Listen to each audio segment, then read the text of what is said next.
Sa tanan na napo kita sa light them with my word, ang sinimana nga pagpaambit sa kinabuhi sa layko. Ang atong ebanghelyo karon tinutlo kang Juan kapitulo 20 bersikulo 19 hangtod sa 31. Mao kani ang kananaang Divine Mercy Sunday, no? Naglangkob kini sa kalinaw ni Kristo, ang gasa sa Espiritu Santo o konfesyon ni Tomas, no? Na wala gyud siya mutuo kay wala siya makakita ni Jesus o wala niya hikap ang iyang kilid o ang inagian sa lansang diya sa iyang mga kamot. So brothers and sisters, let us go to the gospel, no? Atong hinay-hinayon kinig himay ang gospel. Sa bersikulo 19, pagka kilom-kilom na niadtong adlaw nga maoy unang adlaw sa semana, nagtigom ang mga tinun-an o gitrangkahan nila ang pultahan. Kay nahadlok man sila nga ang kadagkuan sa mga Hudiyo mo anhaw niya kanila, no? Unya mitungha si Jesus sa tiliwala nila ug miingon, mainyo ang kalinaw. Human siya makasulti niini, iyang gipakita kanila ang iyang mga kamot ug ang iyang kilid. Nalipay pag-ayo ang mga tinunan sa ilang pagkakita sa Ginoo. So ang ato ang Ginoo nga nabanhaw o nitunga lag kalit, no? Nahibawan nato ang mga kanang disipulo, nanago sila sa ikaduhang andana dito, ikaduhang second floor sa usa ka balay nga ilang puy-an o dito sila nanangka, no? O dako nilang kahibulong o kalipay nga nakita nila si Jesus nga mitunga diha silang taliwala diretso, no? Wa sila magdahom nga mipakita sa ila ang ato ang Ginoo nga nabanhaw. Ug uban siguro ug sila tanan siguro gikuyawan ug maayo lalimang ka patay nya pagaman nabanhaw. Mao kani ang primerong gabi, brothers and sisters, sa human nabanhaw si Jesus, no? Brothers and sisters, ang iyang gipamulong may pinaka-importante, no? Ang kalinaw, maana kaninyo o mainyo ang kalinaw o gipakita niya ang iyang kamot o ang iyang kiliran, ang mga samad. So brothers and sisters, nganong kalinaw man? Ang primero yung gabuhaton ni Jesus is ang kalinaw, kay mao magyud pod ang iyang purpose, no? Human siya gipasipadan, human siya gilutos, human siya gibaybiay, human siya pakaulawan og mayo og labaw sa tan gipatay. Nakaako gayud siya kay siya ang atong Ginoo nga nagdala sa kalinaw ug naingon siya, oy, magmalinaw na kamo. Siguro ng ubang mga apostoles during that time, grabe gid lang kasuko, kaligot-got, kapungot unsay gibuhat nila sa ilang agalon, sa ilang kanang magtutudlo nga si Jesus mao atong Ginoo. Grabe gyud sila kasuko. But dili makapadayon ang misyon sa Ginoo.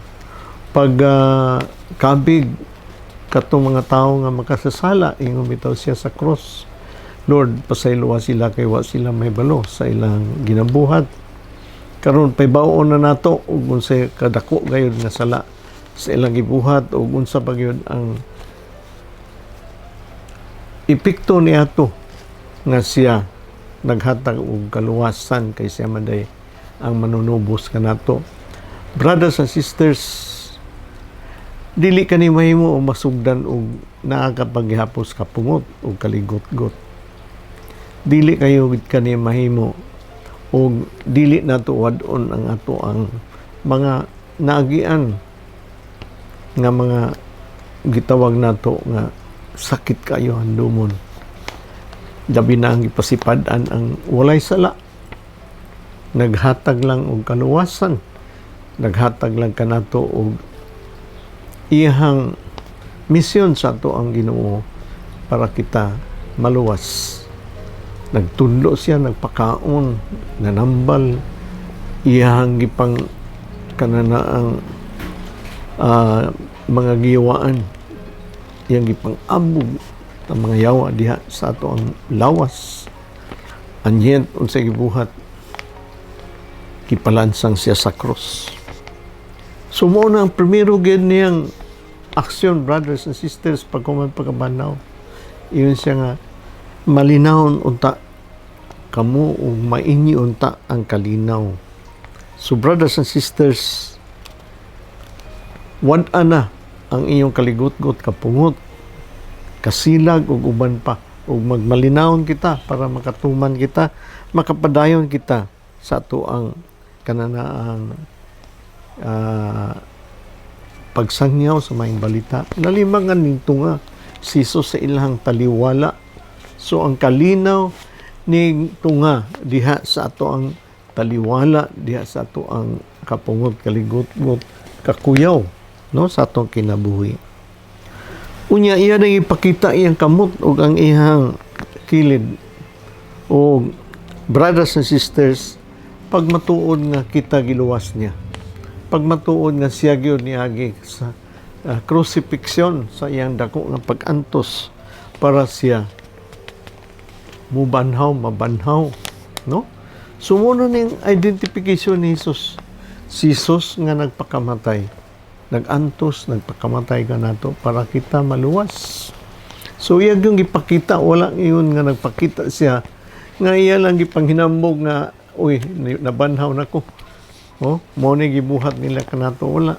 Nagdala siya kalinaw ug iyang gipakita nga unsa gayod ang iyang pag-antos para kanato, para kaluwasan. But the most important, iyang gipakita nga nabanhaw na siya, nga natuman ang iyang gipanagna o iyang gipanugon kanato nga ikatulong adlaw, mabanhaw siya. Gumon niya ang templo, gumon niya ang atong makasasala nga templo nga mga atong kinabuhi ug atong mga kananaang lawas, ang ato ang kinabuhi ug atong lawas templo sa Espiritu Santo. Gumon niya ug iyang bangunon, luwason niya, no? So brothers and sisters, sa versikulo 21, sumuni karon nga sa ato ang kaugalingon nga kinabuhi, mangutana kita unsa man ang wala nato paablihi, no? Nahuman na nga ato ang Semana Santa, nabanhaw na si Jesus.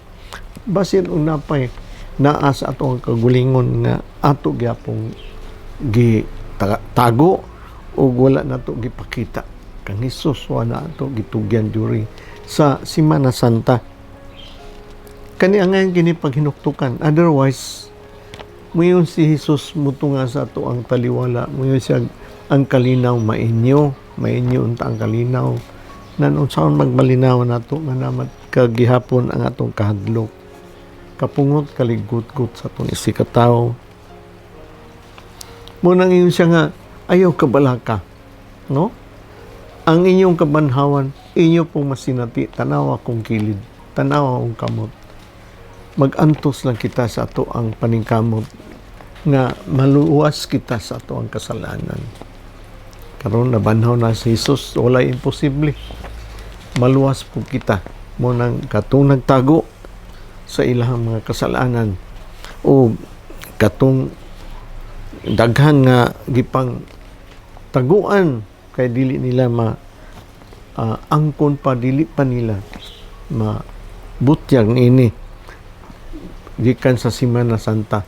Karon, brothers and sisters, nagpakita siya sa iyang kananaang samad, sa iyang tiil, sa iyang kamot o sa iyang kilid, nga nagpakita nga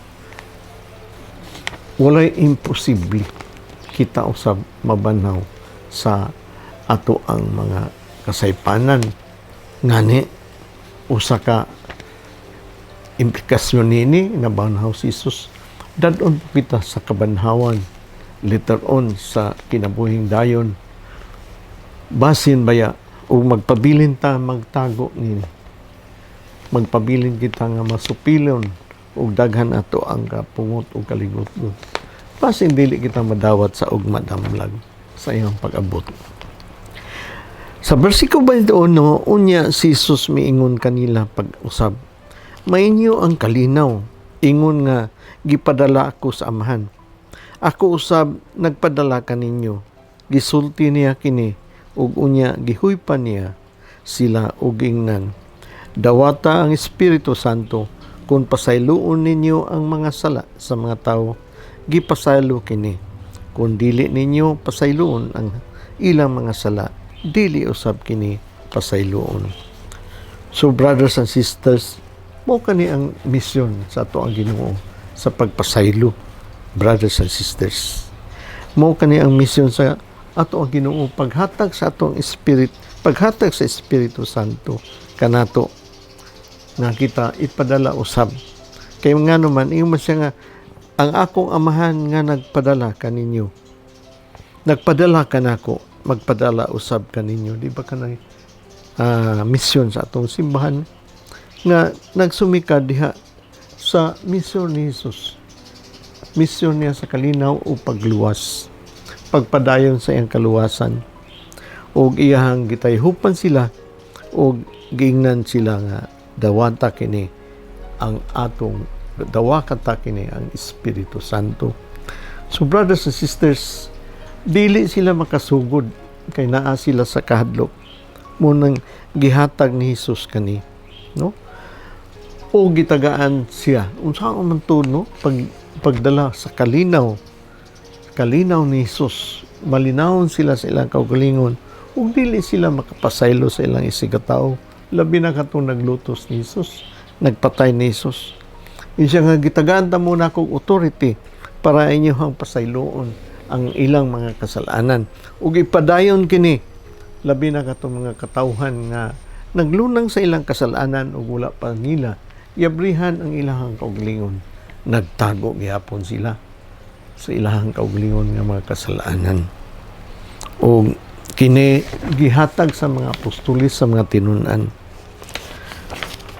So brothers and sisters, kani nga pundasyon, no, nga hulagway nga atong nakita sa simbahan, mo kani ang pagmugna sa kanang mga sacramental ministry sa ato ang simbahan, mo ang sacrament sa reconciliation, panag-uli, panagtali, o sacrament of penance and reconciliation sa kanang pangumpisal, no?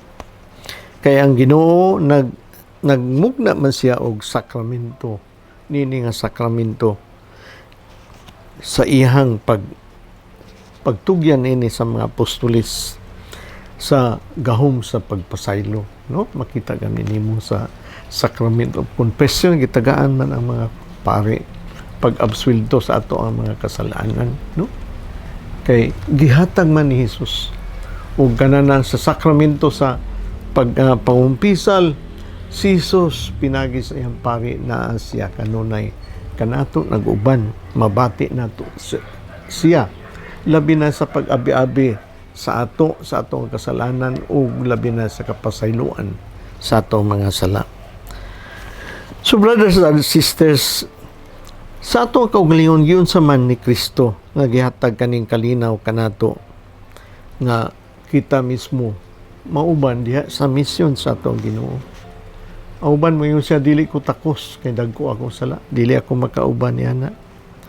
But brothers and sisters, wala man magsulti nga perpekto na kita.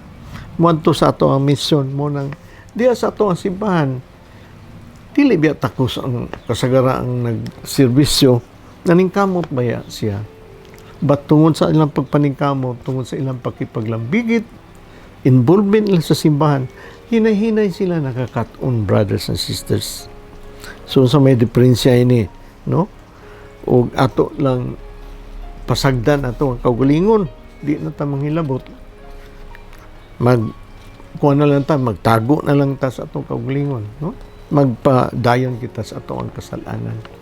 Nang gitugyan kani, mo kani ang divine mercy, gitugyan sa ato nga pasayloon kita sa ato mga kasalanan kay gibuhat kani nga sakramento sa ato ang Ginoo nga andam siya mo pasaylo bisag unsa kadako sa atong kasalanan, no? Kay mao man kani iyang pag-anhi kalinaw, magmalinawon kita o ipadayon nato ang mga kasalanan nga wala na matugyan sa ato ang during the Semana Santa. In verse 24, Thomas nga gihingan lang kaluha, usa sa 12 ka tinun-an, wala mahiuban kanila sa pag-anha ni Jesus. Busa gisugin lang siya sa ubang mga tinun-an, nakita namo ang Ginoo.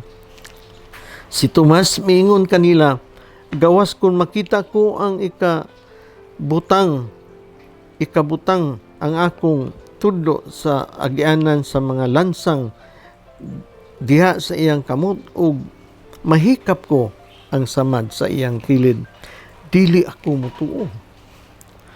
Human mulabay ang usa ka semana, nagtigom na usab ang mga tinun-an sulod sa lawak ug uban na kanila si Tomas. Gitrangkahan ang mga pultahan apan mitunga si Jesus ug mitindog sa ilang taliwala ug miingon, mainyo ang kalinaw. Unya miingon siya kang Tomas, tan-awa ang akong kamot ug hikapa kini. Hikapa usab ang samad sa akong kilid. Tuo ug ayaw na pagduha-duha. So brothers and sisters, si Tomas miingon kaniya, Ginoo ko ug Diyos ko. Unya miingon si Jesus kaniya, mituo ka kay tungod nakakita ka kanako, bulahan ka tong mutuo bisan wala makakita kanako. So brothers and sisters, si Tomas nagduha-duha. Nagduha-duha siya. Ug gikan niya na nakita niya, nahikap niya ug iyahang kanana gitamod si Jesus, Ginoo ko ug Diyos ko. Kay absent man si Jesus, si Tomas during that time, munang makuli siya nga mutuo. Ug dili gud niya mutuo kung dili niya makita ug mahikap. Pagbalik na ni Jesus, 8 kadlaw gikan niadto, mo gyapon, mainyo gyapon ang kalinaw. Og si Jesus nakita niya ug natagbo na gyud niya si Tomas kay naa man dito nag-apil kanila og iya dayong gipahikap ang iyang kilid, inagian sa bangkaw ug ang iyang kamot nga nabuslot sa kanang lansang og si Tomas nangumpisal kaniya og nagpasaylo ug ingon siya, Ginoo ko ug Diyos ko. So brothers and sisters, ang pulong ni Tomas mo man ni klaro kayo nga confession, no, sa ato ang kumpisal sa ato ang Ginoong Hesus sa iyang pagka Ginoo ug pagka Dios ug pagka maluluyon labi na karong panahon sa Semana Santa. Wa man panahon sa kanana ang divine mercy, wala man siya masuko ng Tomas. No, kay daghan mga nato nga madudahon. Kay balo man si Jesus nga daghan ang madudahon ug daghan gayud nga mutuo ug nay ila makita ug wala makita dili ila mutuo. So brothers and sisters, mo na siya nga bulahan katong bisag wala makakita ug mituo. So unsa man nato pag kay balo nga iya sa Ginoo gayud bisag wala kakita, no? Gamay lang sigurong pamalandong nako ako kaugalingon makita nako nga iya gyud sa Ginoo kung kani muhatag og kalinaw sa mga tao nga na nagtuo. Ikaduha, kahupayan nila sa ilang kabalaka. ug ikatulo, brothers and sisters, muhatag kani og hiniusa nga pagtuo sa katawhan. Kung kani gani og magbulag-bulag sila o maglali sila, magpadayon sila away sa ilang kaugalingon nan dili ka na tinuod. Munang siya bulahan katong mo tuo bisan og wala makakita. Kaya nga naman, makita man nato sa mga katawhan. Makita nato sa ilang pagahiniusa, kalinaw nila, sila mismo ning tuo o nakahatag kahupayan sa ilang kabalaka. So brothers and sisters, daghang kay ning pagsulay nato sa kananang karon nga mga panahon na, no? Kaya nga naman ang Ginoo dili naman magpakita gid sa ato personal, no? Ngani na mga apparition sa Blessed Mother, iyang suguon para kita hatagan o paghimangno. But brothers and sisters, sa ato alang mabati sa ato ang hinugpong nga mga katawhan sa Dios na sa komunidad, may bawa nato nga ang Ginoo naa kanato. Kay ingon mi to siya, if two or more brothers sa Mateo, no, are gathered in my name, He is in our midst. Naa siya kanunay kanato, no? Sa Mateo gyapon 20 di siya, I will not leave you orphans, I will be with you till the end of this age. Kay naa man siya sa kalinaw, naa man siya sa hiniusa nga komunidad, naa siya o maghatag nato dili kabalaka o initanan, magresulta kani sa atong pagtuo, brothers and sisters. So sa ato ang pagduda, mao kani ato ang kanunay ipangutana, nabay kalinaw, nabay hiniusa, naa ba kahupayan sa akong kaulingon o wala gani nan angayon kana pagadudahan mo na sa Santos nga misa diha igi-apil gayud gani ang adoration ni Tomas, no, ang pag-ampo ni Tomas, my Lord and my God, no? Inig bayaw sa ato ang host, no, ibayaw ang atong Ginoo diha sa Santos nga misa, Ginoo ko ug Dios ko. Sa versikulo 30, og daghan pang milagro nga gibuhat ni Jesus, sinaksihan sa iyang mga tinun-an nga wala nasulat niining basahona. Apan gisulti kini aron kamo motuo nga si Jesus mao ang Mesiyas, ang anak sa Dios, ug pinaagi sa maong pagtuo makabaton kamo sa kinabuhi diha sa iyang ngalan. So brothers and sisters, si Juan ni akseptar gyud siya, no, nga daghan kayo nga wala mahisulat, but ang Ginoo dili gayud nimo ma-contain, dili gyud nimo mabutang sa usa ka sitwasyon ang gibuhat sa Dios pagkabanhaw niya. Ngani sa ato ang simbahan atong gisaulog ang 8 adlaw, no, octave, pagsaulog sa Kwaresma, sa kanang Easter, no, sa pagselebrar sa pagkabanhaw, no, gikan sa iyang pagkabanhaw hangtod karon pitsa 12 sa kanang Divine Mercy Sunday. Mao kana ang celebration sa ato ang pagkabanhaw, no, ang katapusan ang ato ang Divine Mercy Sunday. So mo ni nga ang hinungdan ini para mag-gather nato ang iya gayong kabanhawan, ang iya gayong mensahe sa kabanhawan. Ngani ang mga Hudyo during that time gapanuhol og kwarta para